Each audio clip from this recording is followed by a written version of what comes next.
Então, dando continuidade à nossa aula sobre energia, né, no Brasil, né, e a geopolítica, nós temos aqui a questão do papel do etanol, né, e algumas fontes de energia, né, o etanol, a cana-de-açúcar, né, alguns, alguns setores, né, alguns postos de gasolina já compartilham aí a gasolina, ela é de origem do petróleo e juntamente com o etanol também, do biodiesel, do bioálcool, tá? O bioálcool geralmente é feito através da fermentação, aqui é só uma imagem esquemática de como é feito, tá? A de produção, aqui é a cana-de-açúcar, que é moída, tá? Moída, depois é levada ao tanque, né, de descanso, depois é feito a limpeza, tá? Das impurezas, o iodo, aqui é o aquecedores, depois aqui ocorre a aqui é o tanque de vinho, né, de fermentação, ocorre realmente a fermentação. Aqui depois é destilado e por fim aqui é os tanques de armazenamento e depois é levado para esses carros que faz a distribuição, tá ok? Então, como nós falamos, tem a parte da energia, tanto para combustível como para eletricidade. Nas hidrelétricas, né, no que tange aí a questão da hidroeletricidade, nós temos um destaque para o Brasil. É considerado uma energia limpa, tá, gente? Não quer dizer que não causa impacto ambiental.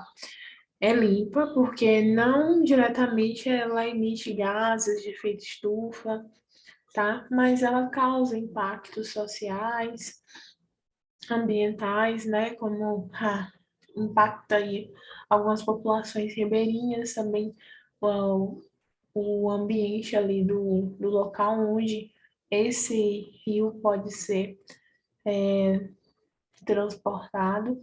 O exemplo é o caso de Belo Monte, ali na Altamira, no Pará, tá? E é necessário de água para fazer hidrelétrica e de um planalto, né? Precisa de um lugar plano, mais alto, para que a descida possa fazer girar as turbinas, tá? Então, nós temos dois tipos de hidrelétrica, basicamente. As usinas de barragem e as usinas de fios. Né? Antigamente era muito comum ter as usinas de barragem, o exemplo é a usina de Itaipu. Atualmente, nós é utilizado basicamente a usina de fios, né? Fios d'água. E o exemplo mais recorrente, mais presente, é a usina de Belo Monte. Tá? Fontes alternativas brasileiras. Então, nós temos outras fontes alternativas, né? No Brasil, dentre elas, nós temos a fonte eólica, né? Um exemplo no litoral nordestino e Rio Grande do Sul, tá? No litoral nordestino venta muito, então é um lugar que tem condições propícias para ter construção daqueles enormes cataventos, né? E também, em relação à energia solar, ela tem pouco incentivo, né, porque tem uma questão de lucratividade das indústrias que fornecem essa energia, né? Então, ainda tem pouco incentivo, mas vem crescendo cada vez mais. Temos também a questão da energia das marés motrizes, tá? As marés motrizes são as maiores aí que tem no Maranhão, existe no Brasil, tá?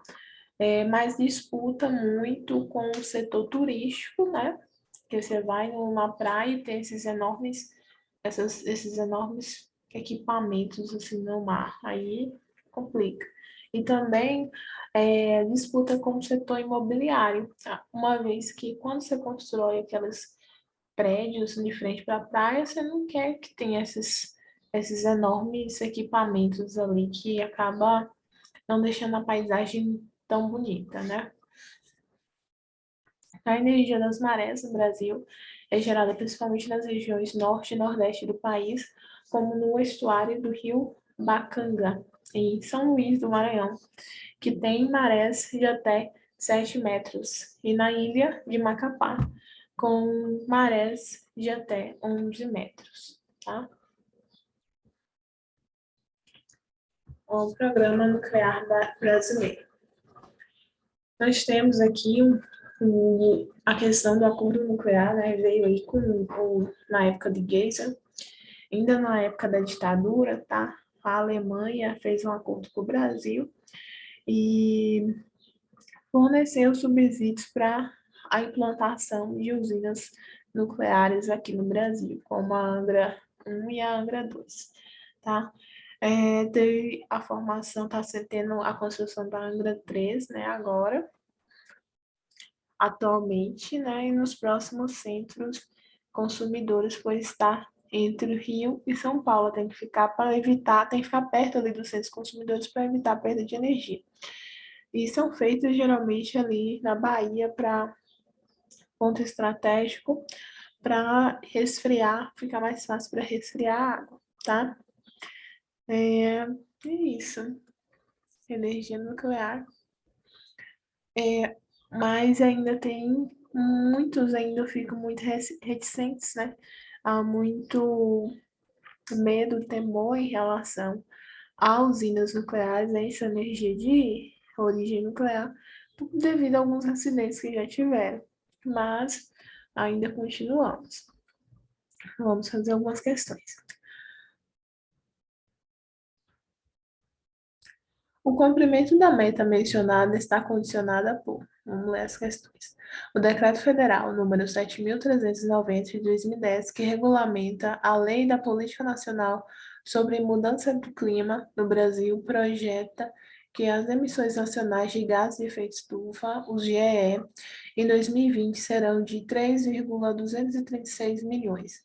Esse mesmo decreto define o compromisso nacional voluntário do Brasil em reduzir as emissões de GE projetadas para 2020 entre 38,6% e 38,9%. O cumprimento da meta mencionada está condicionada por a. Abdicar das usinas nucleares? Não. Quer diminuir o efeito estufa, né, as emissões. B. Explorar reservas de pré-sal? Não. C. Utilizar gás de xisto betuminoso? Não. D. Investir em energias sustentáveis? Exatamente. Vamos lá. A escolha por essa nova matriz prioriza. Vamos ler o enunciado. A energia de Noronha virá da força das águas. A energia de Fernando de Noronha virá do mar, do ar, do sol e até do lixo produzido por seus moradores e visitantes. É o que promete o projeto de substituição da matriz energética da ilha, que prevê a troca dos geradores atuais, que consomem 310 mil litros de diesel por mês. A escolha dessa nova matriz, né, teoriza o quê? A expansão da oferta de energia para aumento da atividade turística? Não. B. Uso de fontes limpas para a manutenção das condições ecológicas da região? Exatamente. C. Barateamento dos custos energéticos para estímulo da ocupação permanente? Não. D. Desenvolvimento de unidades complementares para a solução da carência energética local? Não. E. Diminuição dos gastos operacionais de transporte para a superação da distância do continente? Não. Próxima questão. No texto, é ressaltada a importância da matriz energética brasileira enquanto referência de caráter mais sustentável. Essa importância é derivada da. Vamos lá. Sempre tem essa noção, né, de matriz energética mais sustentável, não renovável, né, no caso renovável. Então, vamos lá para o enunciado. Uma maior disponibilidade de combustível fóssil, como acontece com as crescentes possibilidades brasileiras, é fonte de importantes perspectivas econômicas para o país.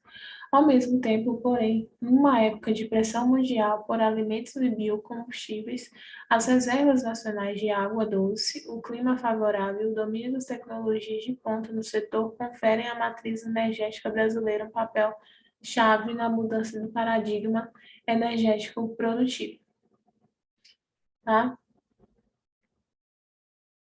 reinventando a educação. Então, nós temos aqui que no texto é ressaltada a importância da matriz energética brasileira enquanto referência de caráter mais sustentável. Essa importância é derivada do quê? Da conquista da autossuficiência petrolífera pela descoberta de novas jazidas? Não. Jazidas, esse é o nome, né? As fontes jazidas de petróleo. B. Expansão da fronteira agrícola intensiva para a produção de biocombustíveis? Também não. C. Separação do uso de energia não renovável no setor de transporte de cargas? Não. D. Apropriação das condições naturais do território para a diversificação das fontes, ou seja, exatamente, condições naturais do território para a diversificação das fontes. Letra E. Redução do impacto social advindo da substituição de termoelétricas por hidrelétricas? Não. Próxima questão. Configura-se como uma consequência ambiental derivada da mudança apresentada a redução. Bora ler aqui o enunciado. A voadeira, canoa de alumínio com motor de polpa, usada como meio de transporte fluvial pelos ribeirinhos da Amazônia, ganhou uma versão movida a energia solar em vez de combustível. Então, nós temos aqui no texto, está descrita uma situação de mudança na tecnologia do transporte fluvial na Amazônia. Configura-se como uma consequência ambiental derivada da mudança apresentada à redução, letra A, da área da mata ciliar? Não, né? Nada a ver. B, erosão dos solos aluviais? Não. C, de descargas elétricas das águas? Não. D, do assoreamento dos cursos fluviais? Também não. Da emissão de poluentes atmosféricos, justamente, porque aí vai emitir menos gases no efeito de estufa para a atmosfera, com a utilização de combustíveis não com combustíveis renováveis, né, como no caso da solar. Próxima questão. A opção tecnológica retratada na notícia proporciona a seguinte consequência para o sistema energético brasileiro. A empresa vai fornecer 230 turbinas para o segundo complexo de energia à base de ventos, no sudeste da Bahia. O complexo eólico Alto Sertão, em 2014, terá capacidade para gerar 375 megawatts, total suficiente para abastecer uma cidade de 3 milhões de habitantes. A opção tecnológica retratada na notícia proporciona as seguintes consequências para o sistema energético brasileiro: a redução da utilização elétrica, B, a ampliação do uso bioenergético, não, C, a expansão das fontes renováveis, exatamente, expansão das fontes renováveis, D, contenção de demanda urbana industrial, intensificação de demanda geotérmica, não, realmente a letra D, letra C, a expansão das fontes renováveis. A imagem indica pontos com ativo uso da tecnologia correspondentes a que processo de intervenção no espaço. Letra A, né? Expansão das áreas agricultáveis com uso intensivo de maquinário e insumos agrícolas. Não. B. Recuperação de águas eutrofizadas em decorrência da contaminação por esgotos domésticos. Não. C. Ampliação da capacidade de geração de energia com alteração do ecossistema local. Né? Pará, nós temos ali Altamira, no Pará, no Belo Horizonte. Nós temos aqui Rio de Janeiro, né? Com a usina nuclear. Né? E de Roraima, aí, a usina também de Roraima. Tá? Nós temos esses 3 pontos que estão ligados aí com essas fontes de energia não renováveis e que causa não renováveis, no caso, que causa impacto, na verdade. E a ampliação da capacidade de geração de energia com alteração do ecossistema local, tá? Próxima questão. Sempre falando aí de fontes renováveis, né, no futuro, intervenção. Os impasses, resistências e desafios associados à construção da usina elétrica de Belo Monte estão relacionados a. Vamos ler o enunciado. A usina hidrelétrica de Belo Monte será construída no rio de Xingu, no município de Vitória de Xingu, no Pará. A usina será a terceira maior do mundo e a maior totalmente brasileira, com capacidade de 11,2 mil megawatts. Os índios do Xingu tomam a paisagem com seus cocares, arcos e flechas. Em Altamira, no Pará, agricultores fecharam estradas de uma região que será inundada pelas águas da usina, né? Os impasses, resistências e desafios associados à construção da usina hidrelétrica de Belo Monte estão associados ao potencial hidrelétrico dos rios no norte e nordeste, quando comparados às bacias hidrográficas das regiões sul, sudeste e centro-oeste do país, não. B. A necessidade de equilibrar e compatibilizar o investimento no crescimento do país com os esforços para a conservação ambiental. Sim. C. A grande quantidade de recursos disponíveis para obras e a escassez dos recursos direcionados para o pagamento da desapropriação de terras? Não. D. Ao direito histórico dos indígenas à posse dessas terras e a ausência de reconhecimento desse direito por parte das empreiteiras ao aproveitamento da mão de obra especializada disponível na região norte e o interesse das construtoras na vinda de profissionais do sudeste do país. Letra B, né? Equilibrar e compatibilizar. A introdução de biocombustíveis à matriz energética brasileira. Vamos lá, ler a questão. Lei Federal número 11.097 dispõe sobre a introdução do biodiesel na matriz energética brasileira e fixa em 5% em volume o percentual mínimo obrigatório a ser adicionado ao óleo diesel vendido ao consumidor. De acordo com essa lei, biocombustível é derivado de biomassa renovável para uso em motores a combustão interna com ignição por compressão ou conforme regulamento para a geração de outro tipo de energia que possa substituir parcial ou totalmente combustíveis de origem fóssil. A introdução de biocombustíveis na matriz energética brasileira. Letra A. Colabora na redução dos efeitos da degradação ambiental global produzida pelo uso de combustíveis fósseis como os derivados do petróleo. B. E essa daí mesmo, né? Colabora para a redução dos efeitos da degradação ambiental global. Ok, biocombustível. B. Provoca uma redução de 5% da quantidade de carbono emitido pelos veículos automotores. Colabora no controle do desmatamento? Não. C. Incentiva o setor econômico brasileiro a se adaptar ao uso de uma fonte de energia derivada de biomassa inesgotável? Não. D. Aponta para a pequena possibilidade de expansão do uso de biocombustíveis fixado por lei em 5% do consumo de derivados do petróleo? Não. E. Diversifica o uso de fontes alternativas de energia que reduzem os impactos da produção do etanol por meio de monocultura de cana-de-açúcar. Próxima questão. Vamos lá. A utilização de metade dessa área, ou seja, de 120 milhões de hectares para a formação de florestas, vamos ler tudo logo, né? Para o Brasil, as vantagens da produção de energia a partir de biomassa incluem. Quais são as vantagens? Vamos ler o enunciado. O potencial brasileiro para gerar energia a partir de biomassa de novo, né?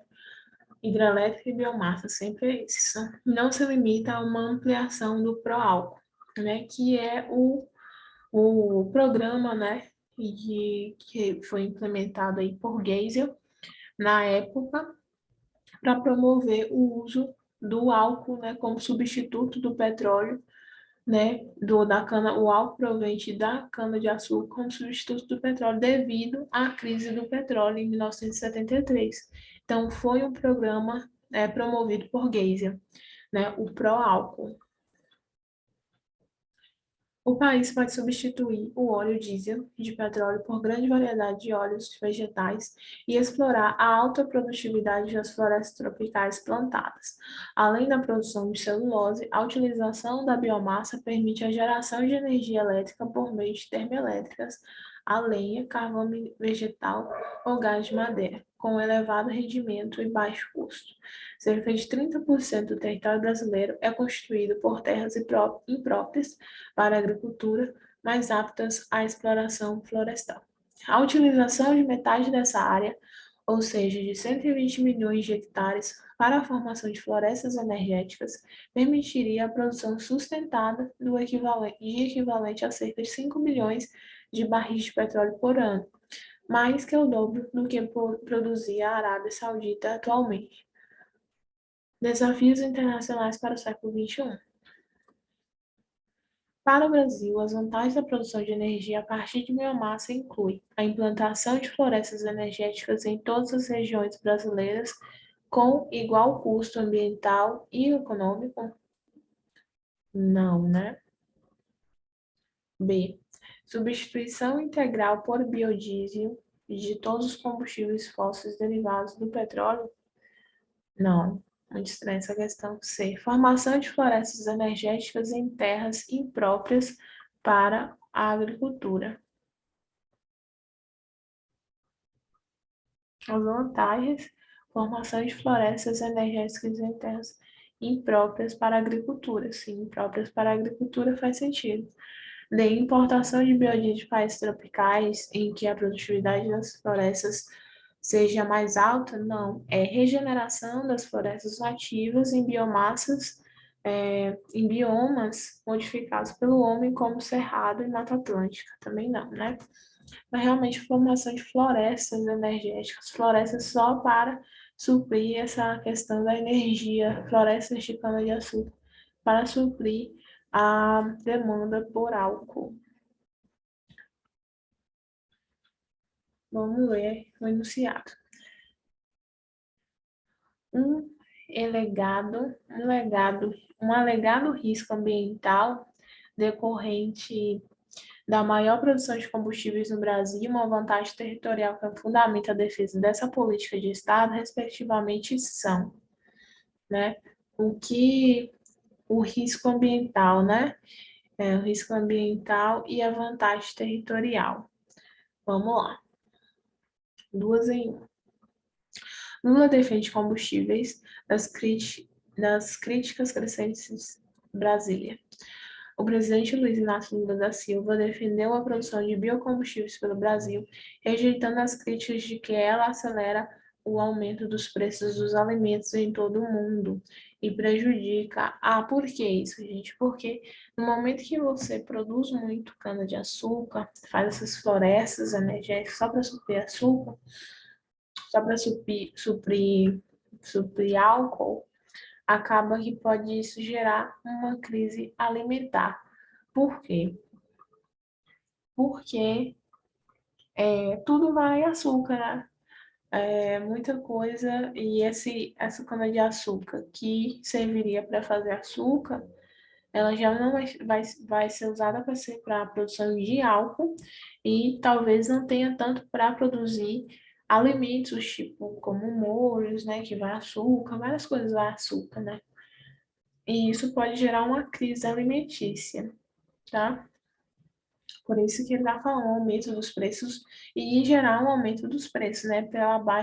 É, pela baixa incidência desses produtos para o alimento, né? Em todo o mundo e prejudica o meio ambiente. As crescentes críticas são um desafio à diplomacia brasileira e ao auge das exportações agrícolas, que transformaram o Brasil no maior exportador mundial de etanol, derivado da cana-de-açúcar. Competidores e críticos tentaram relacionar várias das exportações agrícolas do país, da carne à soja, com a destruição do meio ambiente e com as más condições de trabalho. Tá? O debate a respeito do uso de biocombustíveis não envolve apenas questões ambientais, mas também diferentes interesses econômicos. Nesse último caso, encontram-se países e empresas que lucram com a utilização em larga escala dos combustíveis fósseis e produtores de biocombustíveis. Nesse campo de lutas, o Brasil emerge como potencial ator de primeira grandeza, posicionando-se no centro dessa polêmica. Um alegado risco ambiental, né, e vantagem territorial em relação a essa política de Estado está em A, desertificação e abundância de recursos hídricos? Não. B, degradação dos solos, predomínio de solos férteis? Também não. C, desmatamento, disponibilidade de terras não cultivadas? Exatamente. D, disseminação de pragas e ocorrência de climas temperados? E é arenização e irrigação natural? Não, né? É realmente o desmatamento e a disponibilidade de terras. Ok? Então, essa é a nossa aulinha sobre energia, né? A geopolítica brasileira. Muito obrigada e até a próxima.